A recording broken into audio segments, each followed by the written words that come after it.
This video is a guide to fixing settings for Legacy Combat and is a continuation to the Legacy Clan Wars tutorial. There are a number of commonly found scenarios that you can be in and you will want to get them sorted out. So let's get started. It's worth noting that if you have a spell selected in members such as Air Surge, you will want to make sure that you have set your spell to Air Blast, which is the correct one for free to play, assuming that you have air runes only. Now, something that can happen if you are using magic and then switch to another style, for example ranged, and then you were to switch back to magic, this could happen, that you are reverted to the Air Surge that you had for members. And this happens because you would be a higher level for Air Surge to be your default spell. So now I'll show you how to turn this setting off so that you will always be on Air Blast when you choose for it to be your spell. So it's in Combat and Action Bar, and then it's in Combat mode. Uncheck this box that says Auto Select Magic Spell. So to do a demonstration of what happens now is that I will attack with Air Blast and then switch to ranged, and then switch to magic again, and then now that this box has been unchecked, I'm no longer switching to the spell Air Surge, which is the members one, and rendering myself unable to attack with magic. So another issue, which is quite common, is that you can try to left click to attack a player and it doesn't work. You just stand on him and cannot attack using your left click no matter how hard you try. Again, you want to go into your settings. This time it's in Combat and Action Bar and it's in Choose Option menu. Now find this drop down, which is Player Attack option. Change whatever it was on before to left click. Once that is set to left click, you will be able to just left click on a player and it will be working to attack. If for any reason you were to get your War Priest set and equip it in members and then save it as a preset while they are level 75, so i.e. you're saving the preset in the members world, and then you would change to the free-to-play world and try to load this preset, you would notice an issue with the armor not loading correctly and staying in your bank. If you were to load this preset in free-to-play, as shown here, you'll get this red text saying item cannot be found, and it's trying to load the level 75 version in free-to-play, which is not allowed.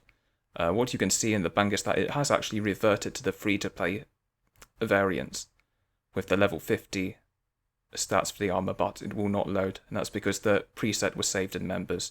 To fix this, you will want to equip the pieces manually with withdrawing them from your bank and then clicking them outside of the bank to wear them. So save the preset now that you're in free-to-play, and what you will do is fix this issue by saving the preset, and this will allow you to load the correct type of armor, making sure that you load it in free-to-play worlds so that the armor doesn't revert back to level 75, and then this should work correctly.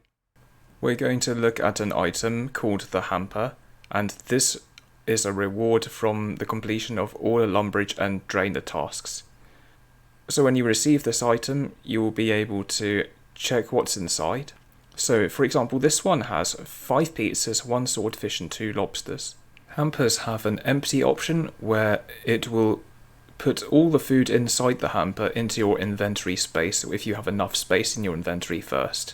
Hampers are untradeable, so if you try to load a bank preset with the hamper in your inventory, it will not work until the hamper is destroyed. So you can go to a right click option on the hamper and go to destroy, and then you select yes. And then once it is destroyed, you will be able to load the preset from your bank again.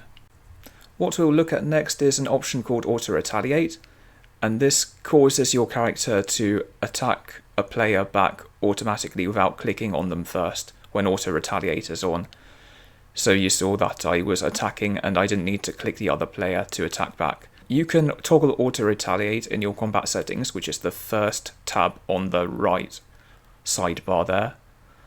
So this is what it's like with Auto Retaliate off, that if I was in a tanking situation I would no longer auto attack a character back who does damage to me, which would slow me down. But you can play about with auto retaliate and see what works for you. Finally, we're going to look at equipment recharging. So starting with gravites, when you buy these from the shop, they will start at 20% charges. Now eventually these will degrade enough that you'll start to get warnings for them, like 5% charges left or 2% charges left. And when that happens, you'll want to take your gravite to the rewards trader and use it on him. And then you'll get an option to repair it. Choose the one that's affordable for you and your gravite's weapon will be back to 100% charge.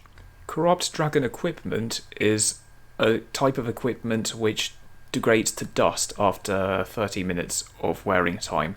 So that's something to bear in mind when you examine it, that it will not tell you how far along it is with degraded charges, unlike weapons like gravites, for example. If you take a Corrupt Dragon Spear or Corrupt Dragon Square Shield with you, eventually it will break down into nothing. The other type of armor for magic is Battle Robe armor, which you'll want to take the uncharged version to Reggie, the Fist of Guthix reward trader, if you want to recharge this. If you have enough Fist of Guthix tokens, then you can buy it. But most people tend to go to the Grand Exchange and buy the uncharged version and then charge it with Fist of Guthix tokens. A charged piece of Battle Robe armor will have a number greater than 0 on the item, and an uncharged piece will have the number 0 on the item. Use an uncharged piece on Reggie, the rewards trader, and he will give you the option to recharge the piece if you have enough Fist of Guthix tokens.